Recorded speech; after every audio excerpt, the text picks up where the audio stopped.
नमस्ते दोस्तों, ये कहानी आधी रात की आखिरी बस की है। रात के 11:15 बज रहे थे। सड़क पर सन्नाटा पसरा हुआ था और हवा में एक अजीब सी ठंडक थी। टीना बस स्टॉप पर खड़ी अपनी बस का इंतजार कर रही थी। वह अपनी दोस्त की शादी से लौटकर थोड़ी थकी हुई थी। उसने अपनी घड़ी देखी। बस आने में सिर्फ 15 मिनट बाकी थे, लेकिन सड़क पर कोई हलचल नहीं थी। तभी उसे दूर से एक तेज हेडलाइट आती दिखी। ये उसकी बस थी, बस नंबर 444। ये वही बस थी जो शहर के सबसे पुराने और सुनसान इलाकों से होकर जाती थी। बस पास आई और रुक गई। कंडक्टर ने दरवाज़ा खोला। टीना ने अंदर झांका। बस लगभग खाली थी, सिर्फ कुछ लोग ही बैठे थे जो गहरी नींद में लग रहे थे। वह अंदर चढ़ी और ड्राइवर को किराया दिया।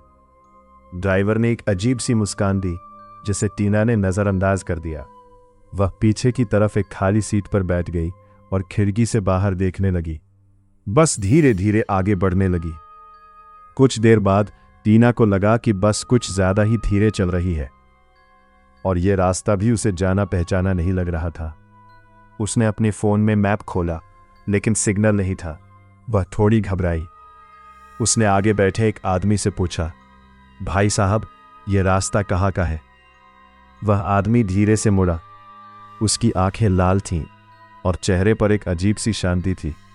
उसने कोई जवाब नहीं दिया, बस एक लंबी धीमी सांस ली और वापस खिड़की की तरफ मुड़ गया। टीना का दिल जोर से धड़कने लगा। वह उठी और ड्राइवर के पास जाने लगी। जैसे ही वह आगे बढ़ी, बस में बैठे बाकी लोग भी धीरे धीरे मुड़ने लगे। उनकी आंखें लाल थीं और उनके चेहरे पर कोई भावना नहीं थी। टीना को लगा जैसे वे सब उसे ही देख रहे थे। डर से उसका गला सूख गया। वह ड्राइवर के पास पहुंची और कांपते हुए आवाज में बोली, ड्राइवर साहब, ये बस कहीं जा रही है, मुझे यही उतार दीजिए। ड्राइवर ने पीछे मुड़कर देखा। उसकी आंखें भी लाल थी और एक ठंडी मुस्कान उसके चेहरे पर फैल गई। उसने धीमी डरावनी आवाज में कहा, अब तुम आ गई हो तो बस अपनी मंजिल पर ही जाएगी। बस एक सुनसान सड़क पर चल रही थी, जहां दूर दूर तक कोई रोशनी नहीं थी। टीना ने खिड़की से बाहर देखा और उसे एक पुराना गेट दिखाई दिया। कब्रिस्तान का गेट। गेट पर लिखा था, स्वागत है। बस गेट के अंदर मुड़ गई। टीना चीखना चाहती थी, लेकिन उसकी आवाज नहीं निकल रही थी। बस कब्रिस्तान के बीच में रुकी। ड्राइवर और बाकी यात्री धीरे धीरे उठे और टीना की तरफ बढ़ने लगे। उनके कदमों की आवाज नहीं आ रही थी। टीना ने अपनी आंखें बंद कर ली। उसे लगा कि अब सब खत्म हो गया है। जब उसने आंखें खोली तो उसने खुद को अपने बिस्तर पर पाया। सूरज की रोशनी उसके कमरे में आ रही थी। वह घबराकर उठी। उसने सोचा यह सिर्फ एक बुरा सपना था। उसने अपने फोन में टाइम देखा। सुबह के 6 बज रहे थे। जब वह बिस्तर से उतरी तो उसके पैर के पास एक पुराना मुड़ा हुआ बस का टिकट पड़ा था। Bus number 444। टिकट पर लाल स्याही से लिखा था, आधी रात की आखिरी बस। टीना की रूह कांप उठी। क्या वह सच में सिर्फ एक सपना था? टीना उस मुड़े हुए टिकट को हाथ में थामे कांप रही थी।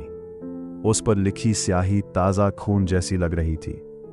उसने तय किया कि वो इस राज का पता लगाकर रहेगी। टीना ने इंटरनेट पर शहर की पुरानी बस सेवाओं के बारे में सर्च किया।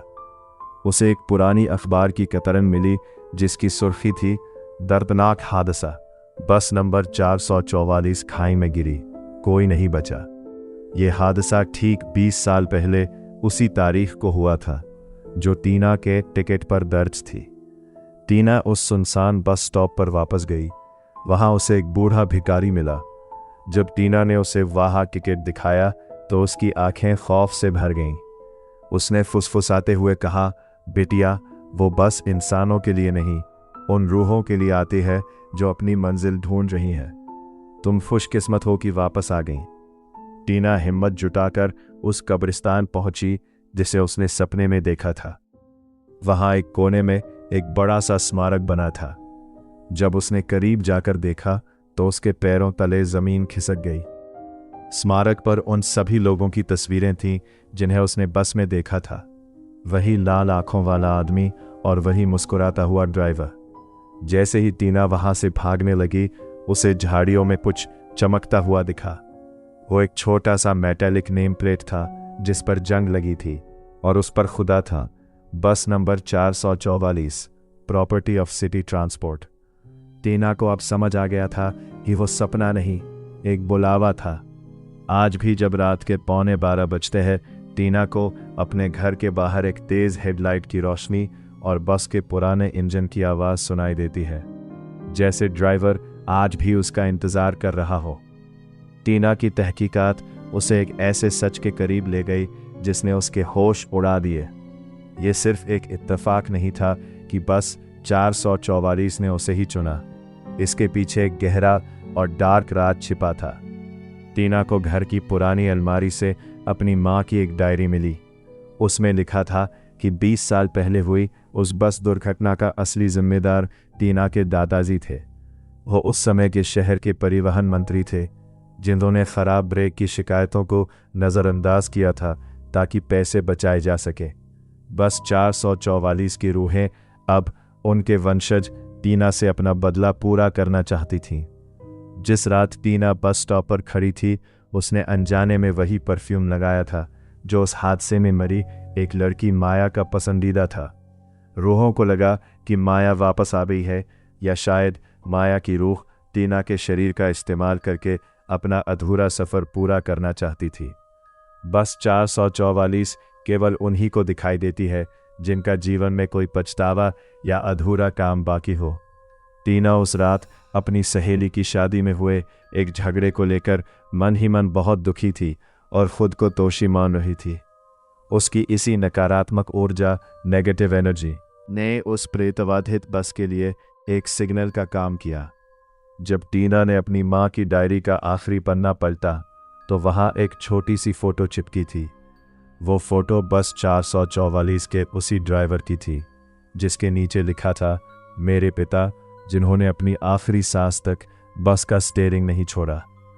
टीना को एहसास हुआ कि बस का ड्राइवर कोई और नहीं बल्कि उसके अपने सगे नाना थे, जो उस हादसे में मारे गए थे और अब वे अपनी ही नातिन को उस अंधेरी दुनिया का हिस्सा बनाने आए थे। अगर आपको ये कहानी पसंद आई तो कृपया इस चैनल को सब्सक्राइब करें। धन्यवाद।